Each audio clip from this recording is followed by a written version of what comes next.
আসছি দাজ্জালের পরিচয় এবং কিভাবে জন্ম হবে দাজ্জালের সে বিস্তারিত নিয়ে আজকে আপনাদেরকে আলোচনা করব এবং সে সঙ্গে যারা আমার চ্যানেলকে সাবস্ক্রাইব করেনি সবাই আমার চ্যানেলকে সাবস্ক্রাইব করবেন এবং নতুন নতুন ভিডিও পেতে অবশ্যই কমেন্ট করে জানিয়ে দেবেন। যাই হোক, বেশি দেরি করব না, চলুন শুরু করা যাক। আখেরি জামানায় কিয়ামতের নিকটবর্তী সময় মৃত্যুক দাজ্জালের আবির্ভাব ঘটবে। দাজ্জালের আগমন কিয়ামত নিকটবর্তী হওয়ার সবচেয়ে বড় আলামত।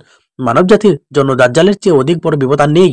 বিশেষ করে সে সময় সমস্ত মুমিন জীবিত থাকবে, তাদের জন্য ঈমান নিয়ে টিকে থাকা অত্যন্ত কঠিন হয়ে পড়বে। সমস্ত নবী আপন উম্মতকে দাজ্জালের ভয় দেখিয়ে আমাদের নবী করিম সাল্লাল্লাহু আলাইহি ওয়াসাল্লাম দাজ্জালের ফিতনা থেকে সতর্ক করেছেন এবং তার অনিষ্ট থেকে বাঁচার উপায় বলে দিয়েছেন।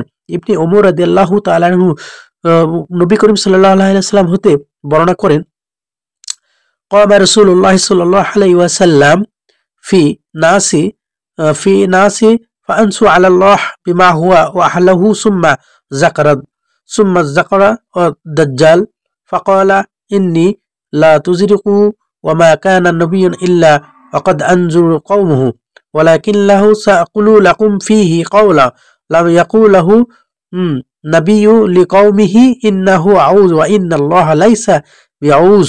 অর্থাৎ একদা নবী করিম সাল্লাল্লাহু আলাইহি ওয়াসাল্লাম দাঁড়িয়ে আল্লাহ যথাযোগ্য প্রশংসা করলেন। অতঃপর দাজ্জালের আলোচনা করতে গিয়ে বললেন, আমি তোমাদের মধ্যে ফিতনা থেকে সাবধান করছি।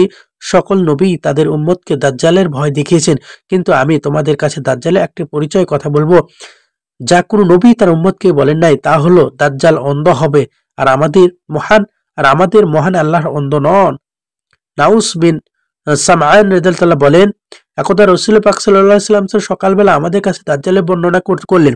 তিনি তার ফিতনা খুব বড় করে তুলে ধরলেন।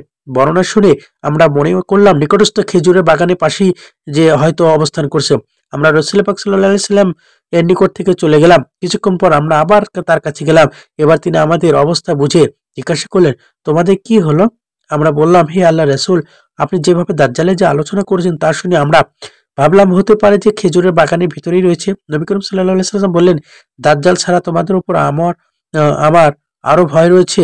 আমি তোমাদের মধ্যে জীবিত থাকতেই যদি দাজ্জাল আগমন করে, তাহলে তোমাদেরকে ছাড়া আমি একাই আর বিরুদ্ধে ঝগড়া করব।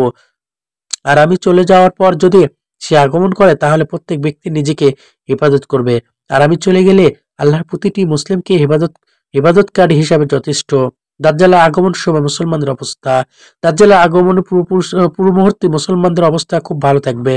তারা পৃথিবীতে শক্তিশালী ও বিজয়ী থাকবে। সম্ভবত শক্তির পতন ঘটানোর জন্য দাজ্জালের আবির্ভাব ঘটবে। দাজ্জালের পরিচয়। দাজ্জাল মানে জাতির একজন হবে। মুসলমানদের কাছে তার পরিচয় তুলে ধরার জন্য এবং তার ফিতনা থেকে তাদেরকে সতর্ক করার জন্য নবী করিম সাল্লাল্লাহু আলাইহি সাল্লাম তার পরিচয় বিস্তারিতভাবে বর্ণনা করেছেন। মুমিন বান্দাগণ তা দেখে সহজেই চিনতে পারবে এবং তার ফিতনা থেকে নিরাপদ থাকবে। নবী করিম সাল্লাল্লাহু আলাইহি সাল্লাম তার সমস্ত পরিচয় উল্লেখ করেছেন। মুমিনগণ তা পূর্ণ অবগত থাকবে। দাজ্জাল অন্যান্য মানুষের তুলনায় স্বতন্ত্র বৈশিষ্ট্য অধিকারী হবে।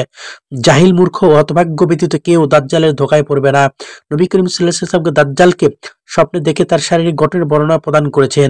তিনি বলেন, দাজ্জালে হবে বৃহদাকার একজন যুবক পুরুষ, শরীরের রং হবে লাল বেটে, মাথার চুল হবে কোকড়া, কপাল হবে উঁচু, রক্ষ হবে প্রশস্ত, চক্ষু হবে টেরা এবং আঙ্গুর ফলের মতো উঁচু। দাজ্জালের নির্বংশ হবে, তার কোনো সন্তান থাকবে না।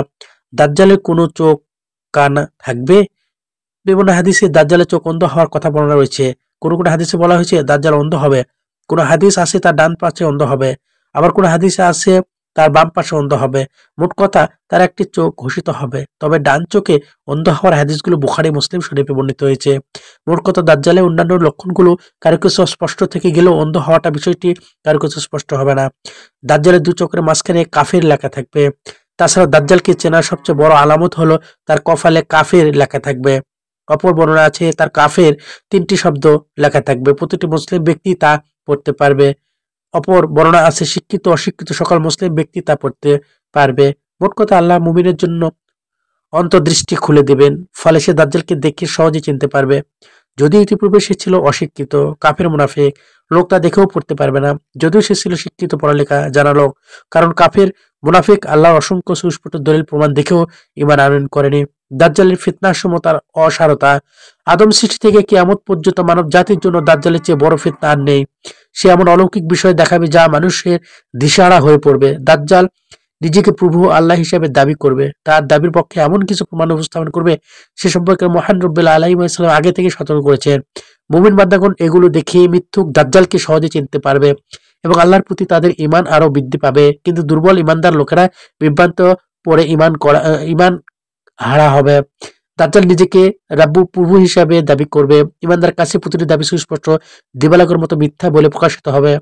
দাজ্জাল তার দাবির পক্ষ হতে বড় অলৌকিক ঘটনা পেশ করুক করুক বা না করুক, মুমিন ব্যক্তির কাছে একটি সুস্পষ্ট হবে যে সে একজন অক্ষম মানুষ, পানাহার করে, নিদ্রা যায়, পেশাব পায়খানা করে, সর্বোপরি সে হবে অন্ধ, যার ভিতরে মানবীয় সব দোষ ও গুণ বিদ্যমান। সে কিভাবে রব্ব আল্লাহ তাআলা পারে? একজন সত্যিকারী মুমিনের বিশ্বাস হলো মহান আল্লাহ সর্বপ্রকার মানবীয় দোষ ত্রুটি হতে সম্পর্ক মুক্ত, কোনো সৃষ্টিজীবী তার মতো নয়। আল্লাহকে দুনিয়াতে জগতে কোনো মানুষের পক্ষ দেখা সম্ভব নয়। দাজ্জালে বর্তমান বর্তমান কোথায় আছে? ফাতেমা বিনতে কাইস রাদিয়াল্লাহু তাআলা তিনি বলেন, আমি মসজিদে গমন করে নবী করিম সাল্লাল্লাহু আলাইহি সাল্লামের সাথে নামাজ আদায় করলাম। আমি ছিলাম মহিলাদের কাতারে। তিনি নামাজ শেষে হাসতে হাসতে মিম্বারে উঠে বসলেন। প্রথমে তিনি বললেন, প্রত্যেকেই যেন আপন আপন জায়গায় বসে থাকো। অতঃপর তিনি বললেন, তোমরা কি জানো আমি কেন তোমাদেরকে একত্র করছি? তারা বললেন, আল্লাহ তার রাসূলই ভালো জানেন। অতঃপর তিনি বললেন, আমি তোমাদেরকে এই সংবাদ দেওয়ার জন্য একত্রিত করছি যে তামিম তামিম দাড়ি ছিল একজন খ্রিস্টান লোক। সে আমার কাছে আগমন করে ইসলাম গ্রহণ করেছে। অতঃপর সে মিথ্যুক দাজ্জাল সম্পর্কে এমন ঘটনা বলেছে যে আমি তোমাদের কাছে বর্ণনা করতাম। লাখম ও জুখাম গোত্রের 30 জন লোকের সাথে সে সাগর পথে ভ্রমণ করে গিয়েছিল। দুর্যোগপূর্ণ আবহাওয়া শিকার হয়ে 1 মাস পর্যন্ত তারা সাগরে ছিল। অবশেষে তারা সাগরের মাঝখানে একটি দ্বীপে অবতরণ করলো। দ্বীপের ভিতরে প্রবেশ করে তারা মোটা মোটা প্রচুর চুল বিশিষ্ট একটি অদ্ভুত প্রাণীর সন্ধান পেল। চুল দ্বারা সমস্ত শরীরে আবৃত থাকার কারণে প্রাণীটি অপপ্রচার ও নির্ধারণ করতে সক্ষম হলো না। তারা বলুন, অকল্যাণ হোক তোমার, কে তুমি? সে বলল, আমি সংবাদ সংগ্রহকারী গোয়েন্দা। তারা বলল, কিসের সংবাদ সংগ্রহকারী? অতঃপর প্রাণীটি দ্বীপের মধ্যে একটি ঘরের দিকে ইঙ্গিত করে বলল, হে লোক সকল, তোমরা এই ঘরের ভিতর অবস্থানরত লোকটির কাছে যাও। সে তোমাদের কাছ থেকে সংবাদ সংগ্রহ করার জন্য অধীর আগ্রহ অপেক্ষা করছে। তামিম দাঁড়ি বললেন, প্রাণীটি যখন একজন লোকের কথা বলল তখন আমাদের ভয় হলো যে হতে পারে একটি শয়তান। তথাপি আমরা ভীতু হয়ে দ্রুত অগ্রসর হয়ে ঘরটির ভিতরে প্রবেশ করলাম।